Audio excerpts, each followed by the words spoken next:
August 5th, in an undisclosed year in the 18th century. To Mrs. Saville, England. So strange an accident has happened to us that I cannot forbear recording it, although it is very probable that you will see me before these papers can come into your possession.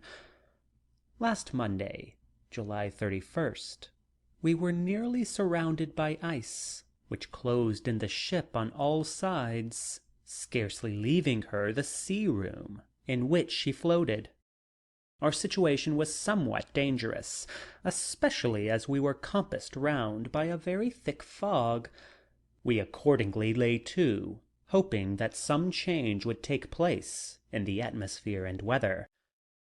About 2 o'clock the mist cleared away, and we beheld, stretched out in every direction, vast and irregular plains of ice, which seemed to have no end.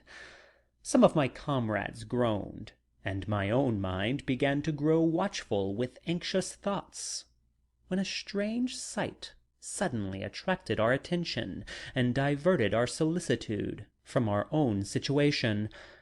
We perceived a low carriage, fixed on a sledge and drawn by dogs, pass on towards the north at a distance of 1/2 mile. A being which had the shape of a man, but apparently of gigantic stature, sat in the sledge and guided the dogs. We watched the rapid progress of the traveller with our telescopes until he was lost among the distant inequalities of the ice.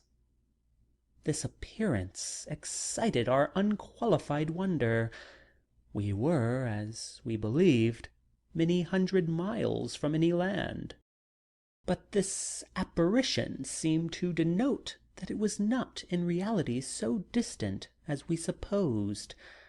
Shut in, however, by ice, it was impossible to follow his track, which we had observed with the greatest attention.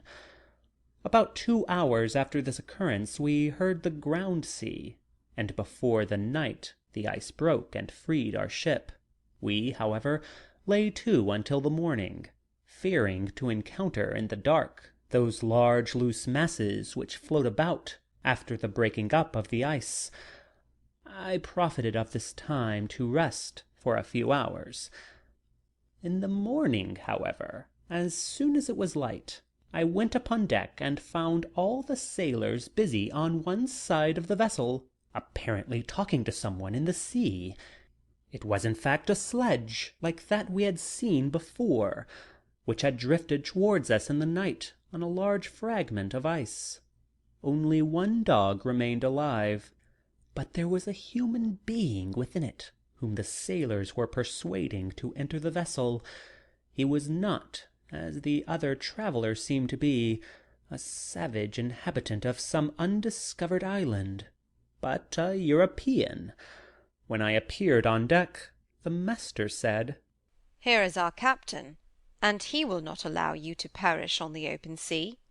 On perceiving me, the stranger addressed me in English, although with a foreign accent.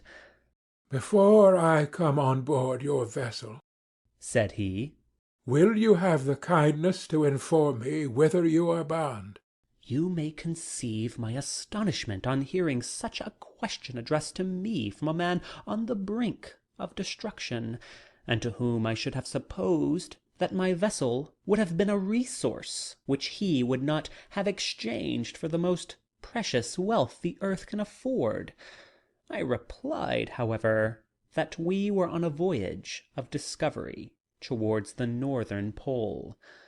Upon hearing this, he appeared satisfied, and consented to come on board. Good God, Margaret, if you had seen the man who thus capitulated for his safety, your surprise would have been boundless. His limbs were nearly frozen, and his body dreadfully emaciated by fatigue and suffering. I never saw a man in so wretched a condition. We attempted to carry him into the cabin, but as soon as he had quitted the fresh air, he fainted. We accordingly brought him back to the deck, and restored him to animation by rubbing him with brandy, and forcing him to swallow a small quantity.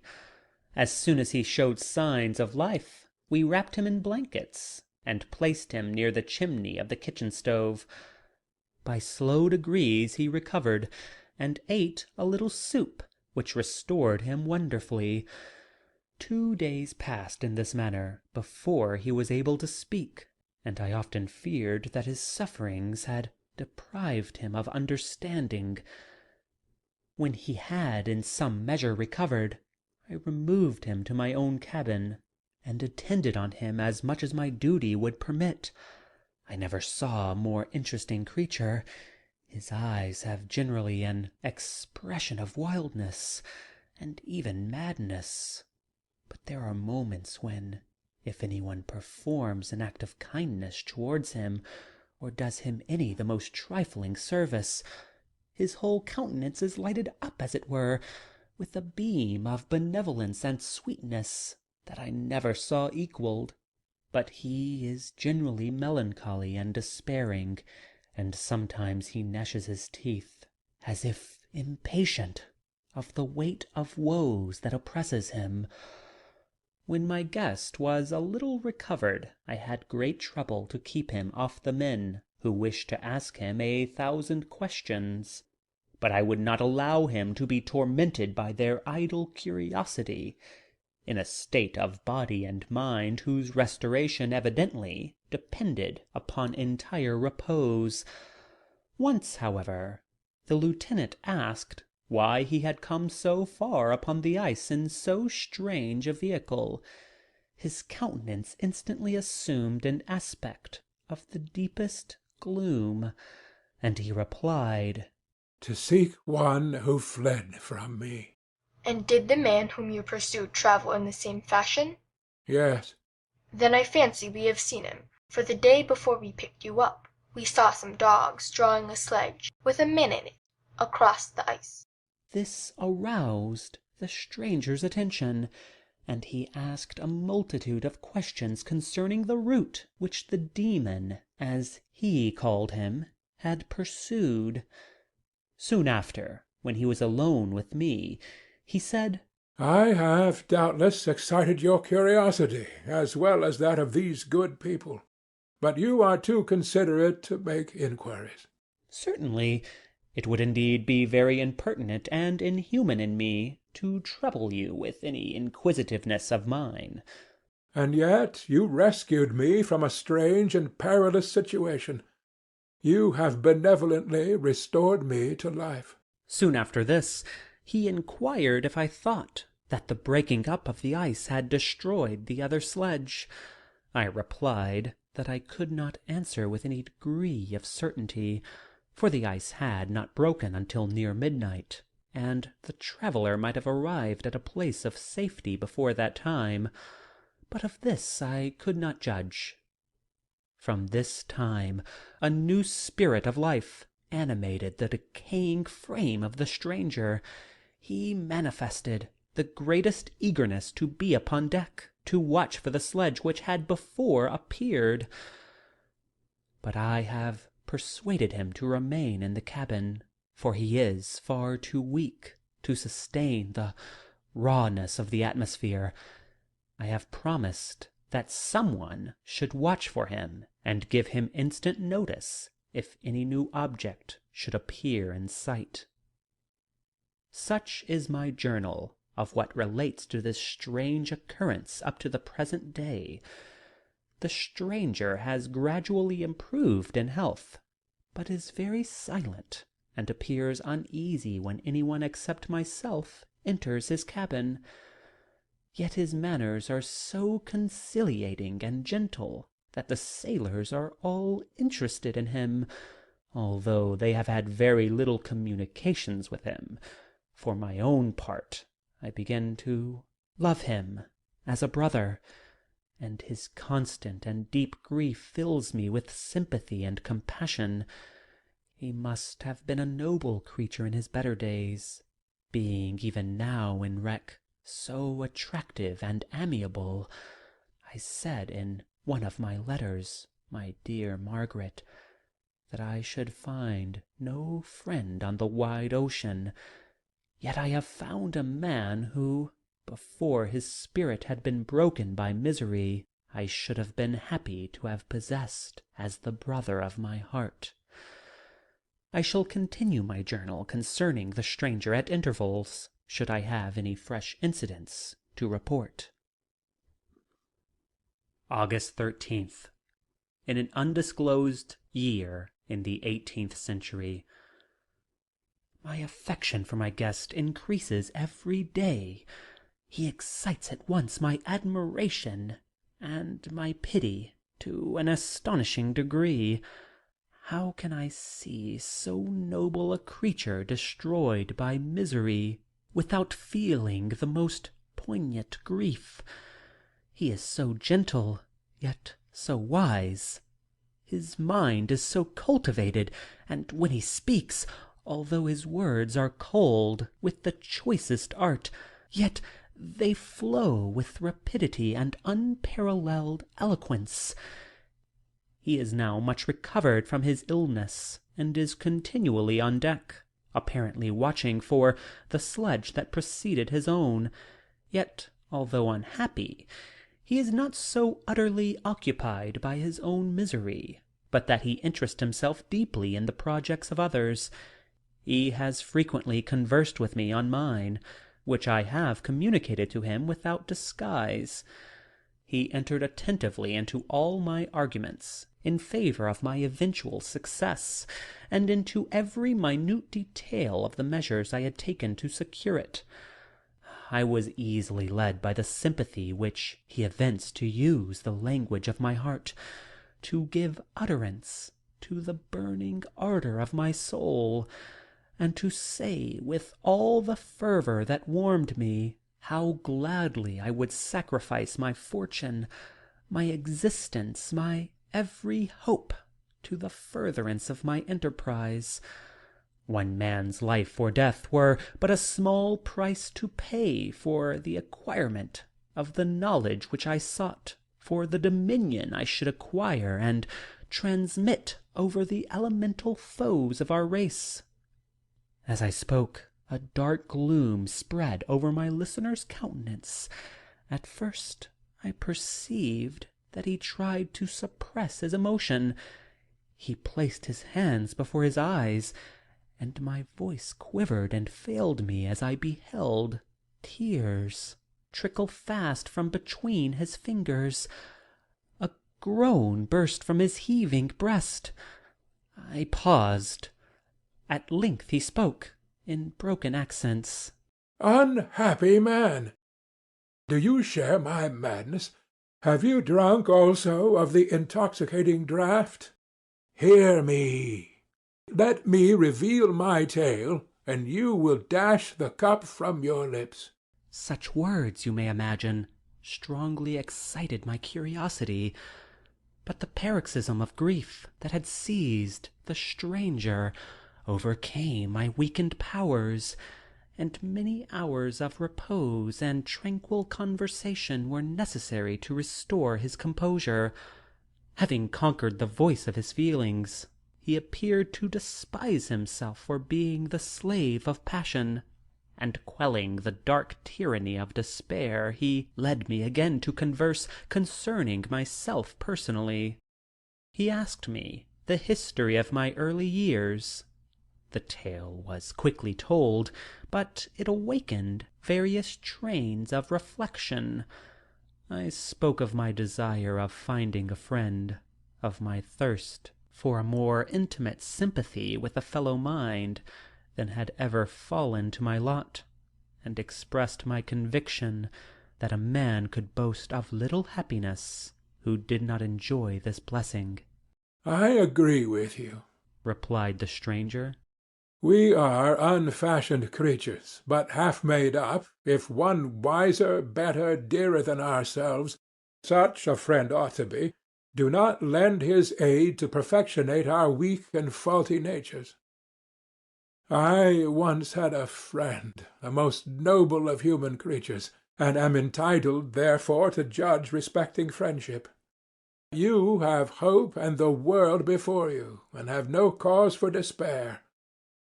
But I have lost everything, and cannot begin life anew."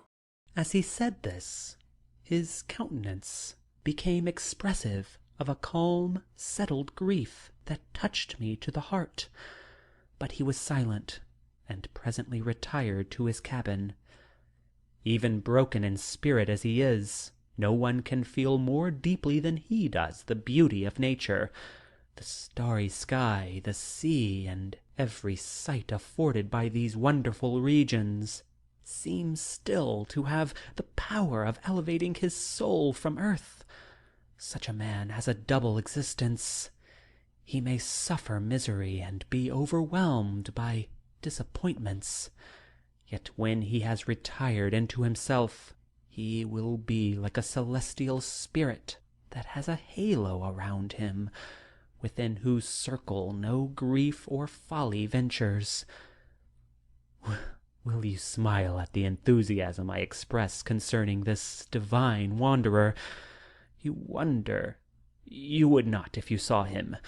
You have been tutored and refined by books and retirement from the world, and you are therefore rendered somewhat fastidious. But this only renders you the more fit to appreciate the extraordinary merits of this wonderful man. Sometimes I have endeavored to discover what qualities it is which he possesses that elevates him so immeasurably above all other person I ever knew. I believe it to be an intuitive discernment, a quick but never-failing power of judgment, a penetration into the causes of things, unequalled for clearness and precision. Add to this a facility of expression, and a voice whose varied intonations are soul-subduing music. August 19th, in an undisclosed year in the 18th century. Yesterday the stranger said to me, "You may easily perceive, Captain Walton, that I have suffered great and unparalleled misfortunes. I had determined at one time the memory of these evils should die with me, but you have won me to alter my determination. You seek for knowledge and wisdom, as I once did, and I ardently hope that the gratification of your wishes may not be a serpent to sting you, as mine has been. I do not know that the relation of my disasters will be useful to you. Yet, when I reflect that you are pursuing the same course, exposing yourself to the same dangers which have rendered me what I am, I imagine that you may deduce an apt moral from my tale, one that may direct you if you succeed in your undertaking, and console you in case of failure. Prepare to hear of occurrences which are usually deemed marvellous. Were we among the tamer scenes of nature, I might fear to encounter your unbelief, perhaps your ridicule. But many things will appear possible in these wild and mysterious regions, which would provoke the laughter of those unacquainted with the ever-varied powers of nature. Nor can I doubt but that my tale conveys in its series internal evidence of the truth of the events of which it is composed. You may easily imagine that I was much gratified by the offered communication, yet I could not endure that he should renew his grief by a recital of his misfortunes. I felt the greatest eagerness to hear the promised narrative, partly from curiosity, and partly from a strong desire to ameliorate his fate, if it were in my power. I expressed these feelings in my answer. "I thank you," he replied, "for your sympathy, but it is useless. My fate is nearly fulfilled. I wait but for one event, and then I shall repose in peace. I understand your feeling," continued he, perceiving that I wished to interrupt him. "but you are mistaken, my friend, if thus you will allow me to name you. Nothing can alter my destiny. Listen to my history, and you will perceive how irrevocably it is determined." He then told me that he would commence his narrative the next day, when I should be at leisure. This promise drew from me the warmest thanks. I have resolved every night, when I am not imperatively occupied by my duties, to record, as nearly as possible in his own words, what he has related during the day. If I should be engaged, I will at least make notes. This manuscript will doubtless afford you the greatest pleasure, but to me, who know him, and who hear it from his own lips, with what interest and sympathy shall I read it in some future day? Even now, as I commence my task, his full-toned voice swells in my ears, his lustrous eyes dwell on me with all their melancholy sweetness. I see his thin hand raised in animation, while the lineaments of his face are radiated by the soul within. Strange and harrowing must be his story, frightful the storm which embraced the gallant vessel on its course, and wrecked it thus.